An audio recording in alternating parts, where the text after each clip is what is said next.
103,4 DFM Radio Musik Asli Indonesia. Indonesia, DFM Mania balik lagi di talk show Inspirasi dan Mandiri, sesi ngopi sehat, ngobrol psikologi dan kesehatan. Dan kita sudah terhubung via sambungan Zoom meeting bersama Mas Pungki M. Kusuma, SEMM, Business Coach. Assalamualaikum pagi Mas Pungki. Waalaikumsalam warahmatullahi wabarakatuh. Selamat pagi. Pagi, apa kabar Mas? Sehat?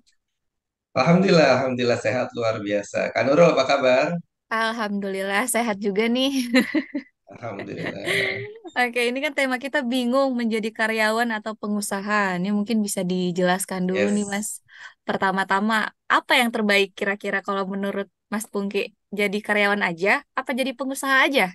Silakan, Mas. Wow, amazing. Pertanyaannya luar biasa. Hmm. Memang kalanya kita ketika setelah mengenyam pendidikan formal gitu ya ataupun Mm-mm. informal, kadang tuh banyak sebagian orang kebanyakan tuh bingung gitu apakah dia akan langsung terjun kepada pengusaha atau meniti karir sebagai karyawan dulu sampai memantaskan diri menjadi seorang pengusaha.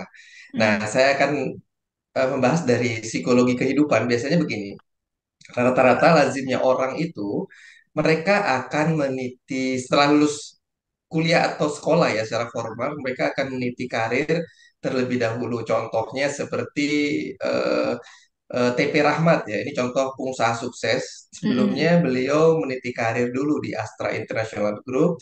Setelah itu baru beliau mendirikan usaha Tri Putra Group. Nah, begitu ya. Jadi lazimnya dari pendidikan bekerja baru mendirikan usaha. Tapi tidak salah juga menjadi seorang karyawan seumur hidupnya dan juga menjadi seorang karyawan sukses.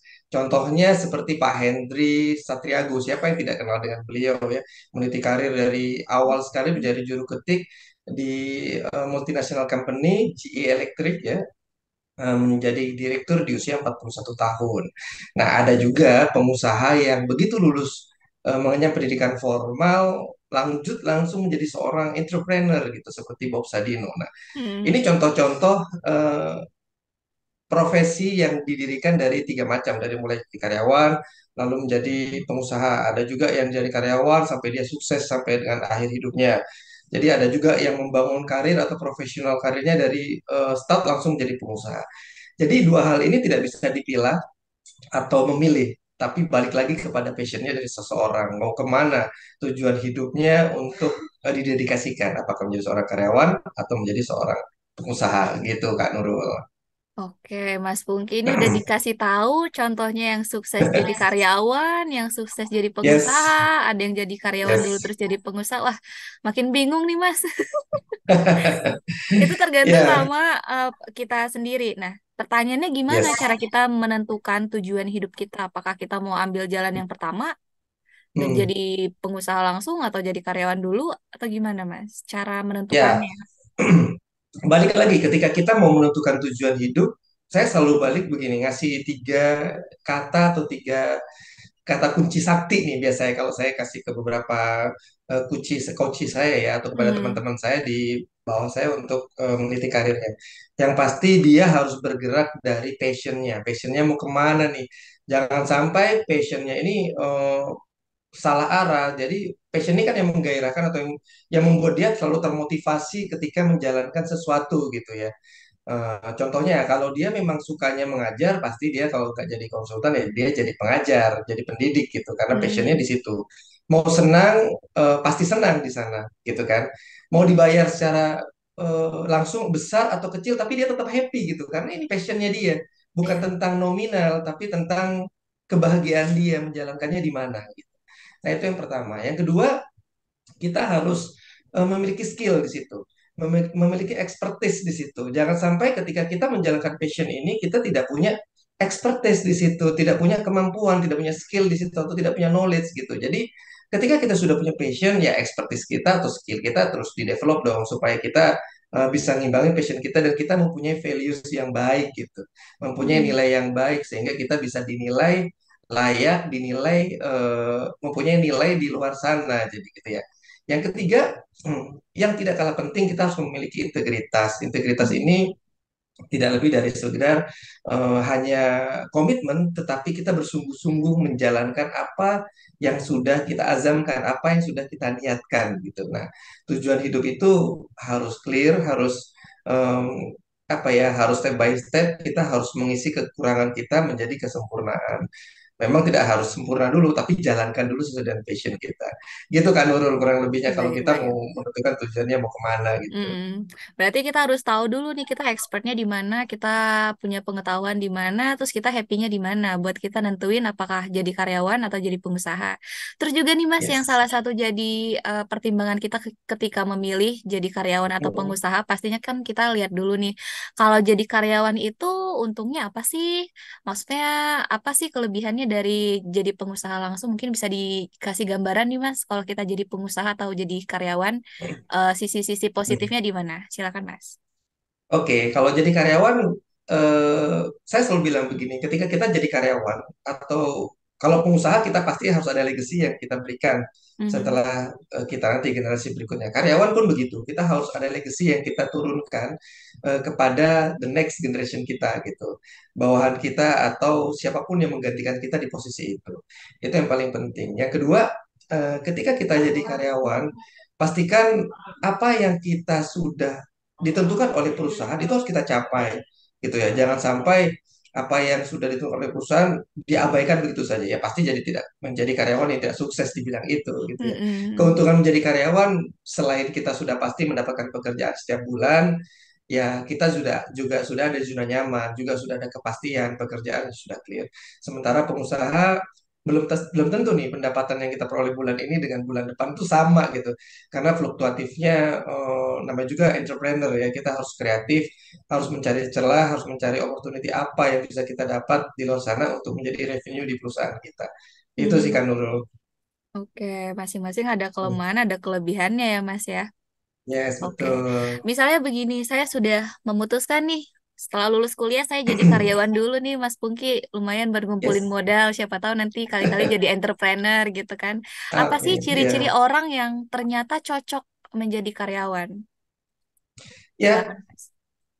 karyawan ini bukan cocok atau tidak cocok ya, tapi balik lagi ke Mhm. passionnya tadi ya. Memang kalau Mhm. tujuannya dia akan, tadi kan dulu sudah bilang, saya menjadi karyawan untuk mengumpulkan modal, misalnya gitu ya. Nantinya saya Iya. akan menjadi entrepreneur. Berarti dia tujuannya sebenarnya akan menjadi entrepreneur gitu ya. Balik Mhm. lagi ke stepping tadi, sebenarnya kehidupan itu kan dari sekolah menjadi karyawan, baru dia menjadi pengusaha gitu ya. Lazimnya begitu ya. Contohnya kayak kayak Kak Nurul tadi yang ditanyakan, dia mengumpulkan modal dulu sampai dia punya modal yang cukup, sampai lalu dia menjadi seorang entrepreneur.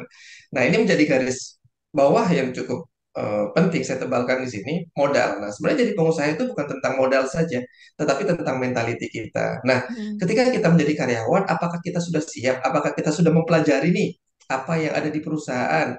Karena kalau di karyawan, contohnya kita hanya diberikan amanah di satu bidang tertentu. Misalnya kita ada di bagian accounting gitu, ya mau nggak mau kita hanya mengerjakan tentang laporan keuangan, paham tentang laporan keuangan. Sementara kalau kita menjadi pengusaha, kita menjadi pembelajar lagi nih, menjadi general nih nantinya. Menjadi general untuk memahami seluk-beluk tentang manajerial. Mhm. Semuanya, tidak hanya tentang accounting atau keuangan, tapi kita harus paham tentang marketingnya, kita harus paham juga tentang sellingnya, operatingnya, bagaimana menjalankan usaha itu, keuangannya, lalu tentang eh, human capitalnya, merekrut orangnya seperti apa, apakah kita sudah menyimpan atau menempatkan orang sesuai dengan kemampuan dan kapasitasnya dia gitu. Nah, jadi ketika kita menjadi karyawan, jadilah pembelajar. Bukan hanya mengumpulkan modal, tapi belajar segala hal. Belajar dari segi marketingnya, belajar dari Mhm. salesnya, gimana sih cara membuat advertising yang baik, iklan yang baik, menjual yang baik, nah, menjalankan perusahaan yang baik.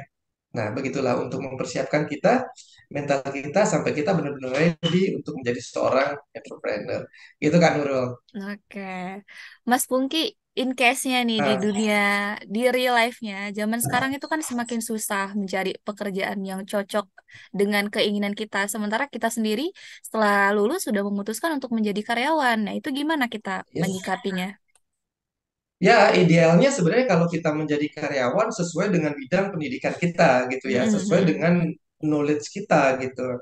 Eh, Apalagi sesuai dengan passion kita. Jadi misalnya contoh, saya masuk di ekonomi, contohnya saya ingin jadi seorang marketer gitu, misalnya dulu ya. Tapi di realita kehidupan, kadang ketika kita meng-apply pekerjaan tidak sesuai dengan passion atau eh, skill kita, tapi kita ditakdirkan untuk bekerja di sana. Yang pertama kali harus dilakukan adalah kita bersyukur. Di luar sana banyak sekali para calon pekerja yang belum mendapatkan pekerjaan yang baik daripada kita. Bersyukur kita harus menambah terus ekspertis kita sampai kita menemukan titik atau peluang kembali supaya kita bisa bekerja sesuai dengan passion dan ekspertis kita. Sementara bersyukur dan kita terus tambah knowledge kita, ekspertis kita di bidang itu, ya, di bidang yang sekarang diberikan amanah, sampai kita eh, menjadi apa namanya ahli di bidang itu. Nah, ketika kita sudah menjadi ahli, maka kita akan mempunyai nilai lagi bahwa kita mempunyai expertise di bidang itu. Begitu Kak Nurul. Syukurin aja dulu, jalanin dulu aja. Karena kita pasti punya tujuan nih. Setiap orang pasti punya tujuan. Mau kemana tujuan hidupnya tadi gitu kan Nurul. Oke, Mas Pungki. Ini kalau kasusnya susah mencari pekerjaan, itu biasanya untuk Hmm. pendengar kita tipsnya seperti apa? Biar ketemu nih lowongan gitu. Kadang kan Nah, zaman bias, sekarang banyak banget Mas yang kayak open recruitment tapi cuma formalitas, nggak dipanggil-panggil, nggak ada follow up gitu loh Mas. Silakan Mas. iya, iya. Saya juga pengalaman di corporate ya, ketika saya Hmm, jadi seorang human capital gitu ya, manajer di situ. Memang ketika saya buka rekrutmen, misalnya yang dibutuhkan cuma satu atau dua orang, tapi yang nge-play itu bisa 200-300 orang gitu. Nah ini luar hmm, biasa kompetisinya di suatu apa korporasi, di suatu bidang dunia usaha atau pekerjaan, gimana orang mau masuk menjadi seorang karyawan gitu. Tentu seorang human capital dari kacamata pemberi kerja, mm-mm, intinya dia akan melihat apakah orang ini cocok di bidang yang kita butuhkan untuk mengisi lowongan yang kita berikan. Nah, kita harus mengisi nih sesuai dengan kemampuan-kemampuan orang yang sudah nge-apply. Misal, saya butuh seorang sales. Tentunya saya akan cari orang yang pengalaman di sales. Susah kalau saya cari pengalaman di luar sales karena dia terbiasa melakukan negosiasi, melakukan ketemu orang, berbicara, biasa mencari peluang dan closing di bisnis yang kita berikan gitu ya. Nah, gimana caranya supaya si calon pencari kerja ini bisa menyesuaikan dengan kebutuhan perusahaan-perusahaan yang ada di luar sana? Ya hmm, tentunya kita harus mengisi skill kita, memenuhi skill kita. Apakah knowledge kita sudah memenuhi memenuhi kriteria yang dibutuhkan oleh perusahaan tersebut gitu ya. Jangan sampai kalau kita nggak punya skill atau knowledge di perusahaan itu, kalau apply ya pasti kita akan tersisihkan. Kita pasti akan kalah dari pesaing-pesaing kita yang sudah memiliki pengalaman atau ilmu di bidang itu. Gitu kan Nurul. Ya hmm, isi dulu, penuhi dulu, atau kita punya pengalaman dulu, isi knowledge kita dengan cara kursus gitu ya. Pendidikan mm-mm, formal setelah selesai dari kuliah ya kursus lah kita. Gimana caranya kita bikin konten, desain, misalnya seperti itu banyak kan ya sekarang ya. Kalau untuk mm-mm. marketing misalnya. Ya, Oke, berarti Mas Pungki bukan hanya apply, apply, apply sana sini, tapi juga memang CV-nya harus diperbaikin lagi, disempurnakan yes lagi betul. knowledge-nya Ya, ya Mas ya. iya Oke, betul. biar masuk kriterianya. Oke Mas Pungki, Yes. kita break sebentar ya. Untuk DFM Mania mungkin Oke. yang punya pertanyaan sesuai dengan tema kita pagi ini, bingung mau jadi karyawan atau pengusaha, bisa langsung kirimkan ke WhatsApp di nomor 0811 99 1034. Indonesia, DFM Mania balik Yes. lagi di talk show Inspirasi dan Mandiri, sesi ngopi sehat, ngobrol psikologi dan kesehatan. Dan tema kita pagi ini adalah bingung jadi karyawan atau pengusaha. Dan kita masih tersambung via Zoom meeting bersama narasumber kita, Mas Pungki M. Kusuma, SEMM, Business Coach. Kita sambung lagi ya, Mas ya. Oke. Oke, Mas Pungki, kira-kira kalau menjadi karyawan, ini karyawan Hmm. lagi di sesi tadi juga kita ngobrolinnya karyawan. Kira-kira Oke. umumnya apa sih kursus-kursus atau pendidikan informal yang perlu kita upgrade, yang sekarang mungkin dibutuhkan pasar kerja ya? Oke. Silakan, Mas. Ya, Mm-mm. ya. Nah, ini balik lagi kita ketika menjadi seorang karyawan, pasti ketika kita menduduki suatu posisi atau amanah yang diberikan oleh perusahaan ya, ada harapan, ada hope ya yang diberikan oleh perusahaan itu untuk kita sebagai karyawannya. Nah, biasanya ketika kita sudah, contoh misalnya kita mengisi di posisi marketing gitu saat ini. Mhm. Tapi yang dibutuhkan market saat ini, marketingnya bukan sekedar advertising saja, Tapi dibutuhkan lagi sekarang dengan berkembangnya zaman harus menguasai digital marketing. Mau nggak Hmm. mau karyawan seorang marketing harus belajar digital marketingnya. Perlu nggak? Ya perlu. Harus nggak? Ya harus kalau kita mau exercise skill kita. Jangan kita berpuas diri ilmu yang kita dapat dari kampus atau sekolah gitu ya. Terus kita telan mentah-mentah ya udah ini aja yang saya bawa di dunia kerja. Di luar sana perkembangan zaman cukup tepat ya, cepat dan scalable banget. Jadi kita harus menyesuaikan dengan kebutuhan market. Kalau kita nggak sesuai atau kita nggak mengejar dengan kebutuhan market ya udah kita akan tertinggal. Sementara di Mm-mm. belakang sana kompetisi cukup ketat.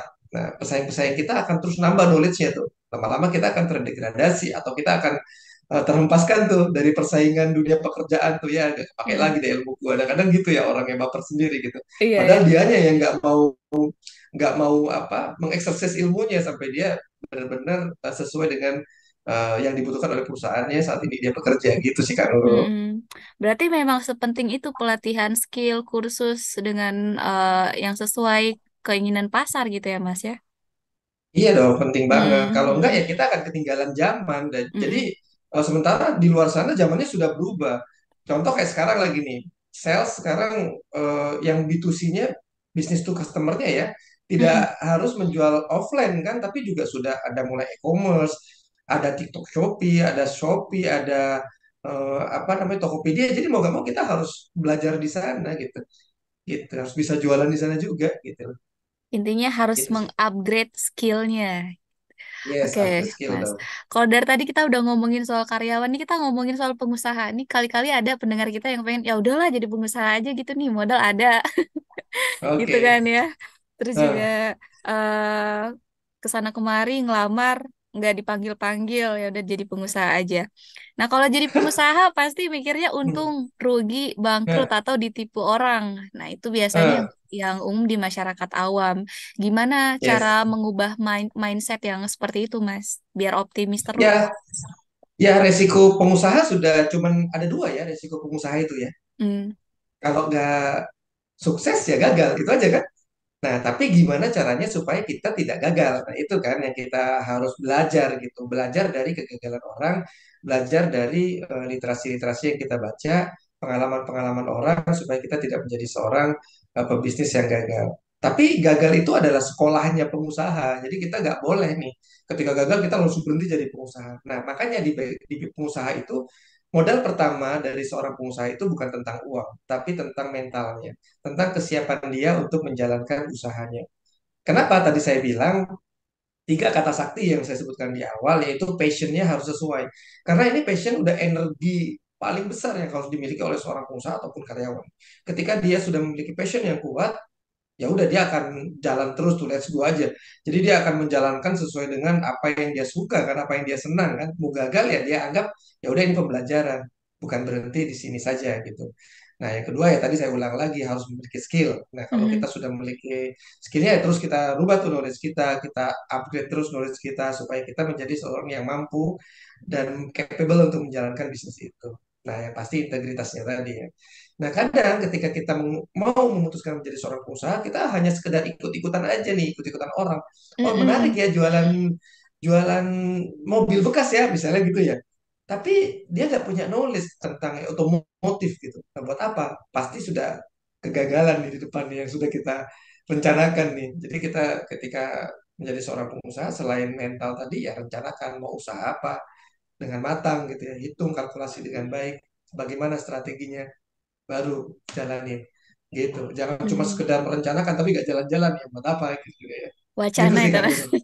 Bacaan aja ya, ide, ide, Heeh. ide aja gitu. Kayak Ide kalau kata aja. orang sekarang sih, oh yang penting niat aja dulu gitu. Nah, yang penting niat aja dulu. Jalannya gimana ntar. Mm-mm. Oke Mas, ini Ya. kalau kita ngomongin soal pengusaha lagi nih, mentalnya udah ada, knowledge-nya udah ada, Hmm. skillnya udah ada, Ya. udah siap nih Hmm. untuk Hmm. memulai usaha. Tapi masalahnya ada di modal. Nah, menurut Mas Nah. Pungki, gimana kalau misalkan modal awalnya dari pinjaman dulu? Kalaupun misalnya oke kita modalnya dari pinjaman, seperti apa cara kita untuk memilah pinjaman mana yang sebenarnya tuh baik untuk bisnis kita gitu? Pinjaman yang seperti apa? Silakan Mas.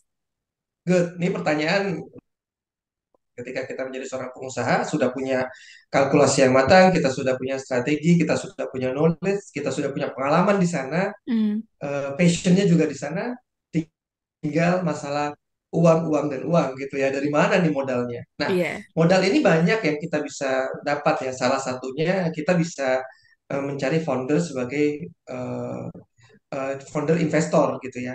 Kita share aja saham kita. Jadi kalau misalnya kita mendirikan pengusaha, mendirikan PT perseroan terbatas, pasti ada beberapa pihak di sana yang terlibat. Walaupun sekarang ada PT perorangan. Saya sendiri bikin PT sendiri bisa sekarang kan. Kalau mau bikin Mm-mm. usaha sendiri, orang diri bisa sekarang, sudah dimudahkan dengan negara. Nah, lazimnya ada beberapa orang yang bisa menjadi mitra kita, mitra strategis kita, yaitu sebagai investor. Jadi kita share aja saham kita. Misalnya dari 100% saham ya udah buat investor 40%, kita 60% karena kita sebagai operatingnya. Nah itu sah-sah aja. Tinggal kita hitung berapa return yang akan diberikan untuk investor. Nah itu ada caranya juga. Return on investmentnya berapa? Berapa persen setahun kan investor juga berhitung. Oh menarik nih bisnisnya, menguntungkan nih gitu, bisa scalable nih, marketnya juga luas nih. Oke deh saya invest gitu. Banyak loh investor yang begitu. Mm-mm. Nah, ada juga kita ketika berjalan, saya tidak sarankan untuk meminjam permodalan di secara bank. Belum tentu bankable soalnya usaha kita. Iya, iya. Usahanya belum jalan kok. Ya investor Mm-mm. dulu aja yang masuk. Kita share saham dulu aja.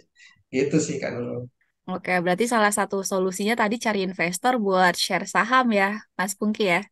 Iya betul. Mm-mm. Oke, benar. Ini ada pertanyaan nih dari WhatsApp, Mas. Oke, Oke. pertanyaan seperti ini. Mas, saya sudah bekerja bertahun-tahun di salah satu perusahaan.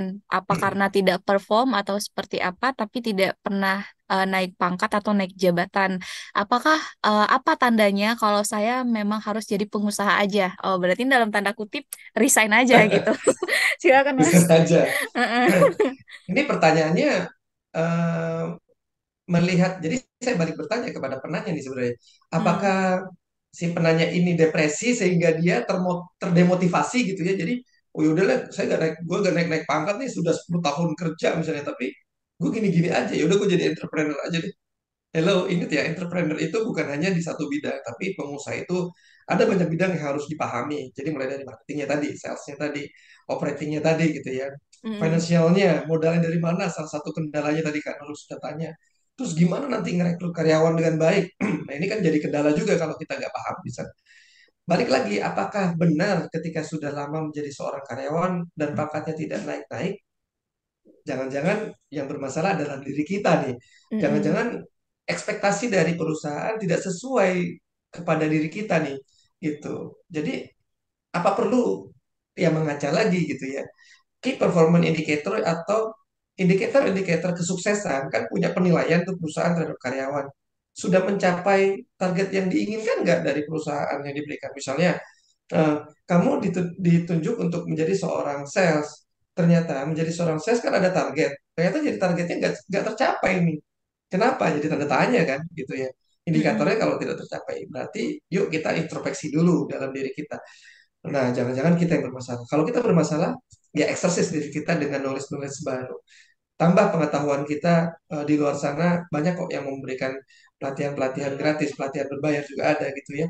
Jadi tambah ilmu kita, tambah skill kita untuk memiliki pengalaman dan ilmu baru supaya kita memiliki nilai atau values dalam diri kita menjadi nilai yang baik gitu. Sehingga kita memiliki skill dan perusahaan menaikkan jabatan kita sesuai dengan kebutuhan dari perusahaan. Gitu sih kan Nurul. Oke, jadi seperti itu ya. Semoga terjawab nih. Ya kalau Amin. kalau kata Nurul sih ya udah bertahan aja gitu ya. Bertahan aja. Kita Gitu. juga mau jadi pengusaha juga butuh skill, butuh knowledge, butuh mental Yes, yang kuat, betul. butuh pengalaman Ya, gitu. Oke, ada lagi ya. nih pertanyaan dari WhatsApp Mas Pungki. Katanya nih kira-kira Oke. seperti ini.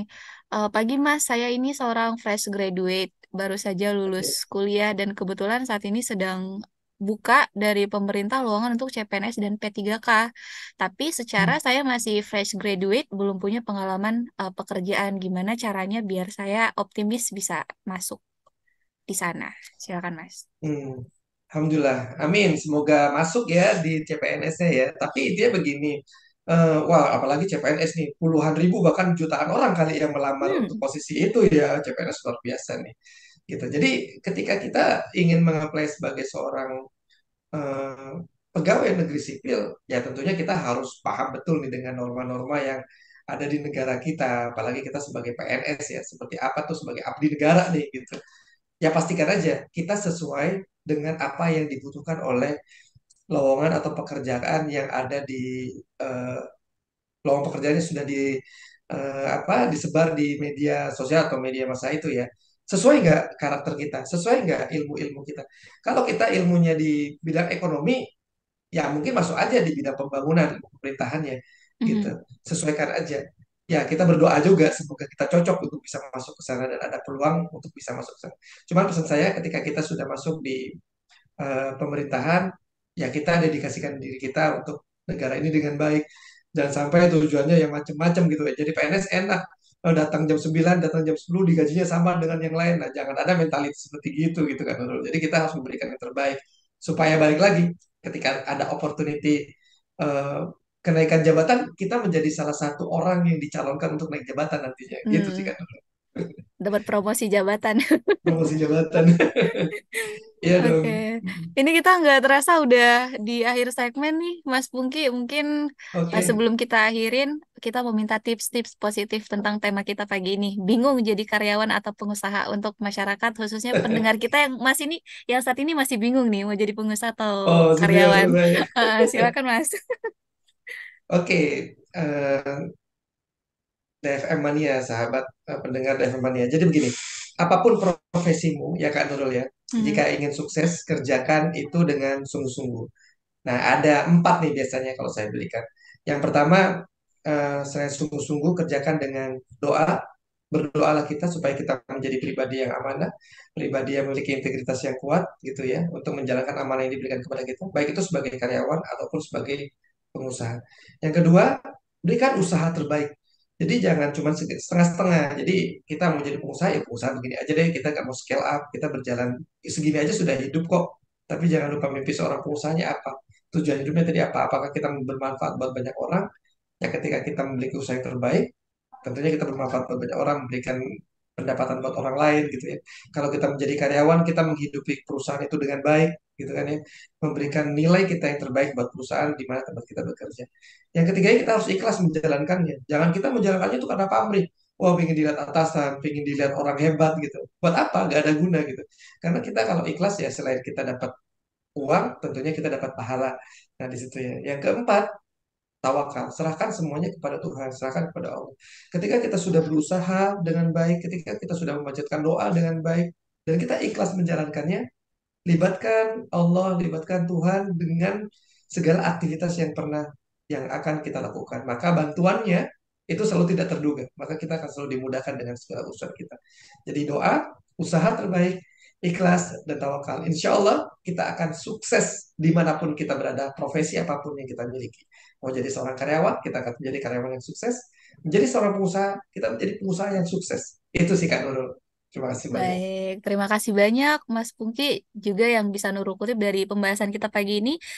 Baik itu karyawan maupun pengusaha harus punya yang namanya passion, skill, dan juga integritas ya Mas ya. Yes, itu penting banget. Oke, Jangan dilupakan. iya benar banget. DV Manis, semoga obrolan kita pagi ini memberikan jawaban untuk DV Manis yang masih bingung mau jadi karyawan atau jadi pengusaha, atau setidaknya memberikan insight, memberikan gambaran untuk DV Mania bisa memilih mana yang terbaik untuk masing-masing DV Mania ya Mas ya. Nanti untuk Ya, videonya bisa kita share di YouTube kita di 103,4 DFM. Jangan lupa di subscribe, oke. like, comment, and share juga. Terima kasih untuk Mas Pungki M. Kusuma SEMM, Business Coach. Sehat selalu ya Mas ya. Kita ketemu lagi mungkin next pembahasan yang beda Insya lagi. Allah. Insya Oke. Allah. Iya, sehat juga kan Nurul. Terima Oke, kasih. terima kasih DV Mania. Akhirnya Nurul yang bertugas, juga Mas Pungki pamit. Wassalamualaikum warahmatullahi wabarakatuh. Waalaikumsalam warahmatullahi wabarakatuh.